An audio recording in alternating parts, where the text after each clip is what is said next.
नमस्कार विद्यार्थी मित्रांनो, स्वागत आहे तुमचे आणखी एका नवीन व्हिडिओमध्ये। आजच्या व्हिडिओत आपण चालू घडामोडीवरील प्रश्नसंच पाहत आहोत। चला तर मग व्हिडिओला सुरुवात करूया। भारतीय सिक्युरिटीज एक्सचेंज बोर्ड सेबीचे 11वे अध्यक्ष कोण आहेत? तर या प्रश्नाचं योग्य उत्तर आहे तुहिन कांता पांडे। पुढचा प्रश्न आहे, मिस युनिव्हर्स इंडिया 2025चा पुरस्कार कुणाला मिळाला आहे? तर याचं योग्य उत्तर आहे मनिका विश्वकर्मा। पुढचा प्रश्न आहे, खालीलपैकी कोणत्या संस्थेला 2025चा रेमन मॅगसेसे पुरस्कार मिळाला आहे? तर याचं योग्य उत्तर आहे पर्याय क्रमांक 2 एज्युकेट गर्ल। पुढचा प्रश्न आहे, 2025चा राष्ट्रीय लता मंगेशकर पुरस्कार कोणाला प्राप्त झाला आहे? तर याचं योग्य उत्तर आहे सोनू निगम।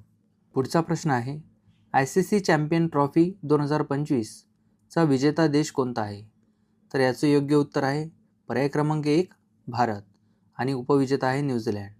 पुढचा प्रश्न आहे, 47व्या आशियान शिखर संमेलनाची अध्यक्षता कोणता देश करीत आहे?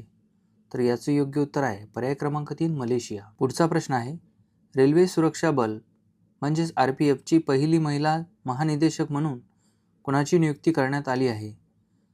तर हा परीक्षेच्या दृष्टिकोनातून फार इम्पॉर्टंट प्रश्न आहे, स्टार मार्क करून ठेवा या प्रश्नाला। आणि याचं योग्य उत्तर आहे सोनाली मिश्रा। तर हा होता आजचा व्हिडिओ आवडल्यास व्हिडिओला लाईक करा, चॅनलवर नवीन असणार तर चॅनलला सबस्क्राईब करा असेच नवनवीन व्हिडिओ पाहण्यासाठी। धन्यवाद। जय हिंद, जय महाराष्ट्र।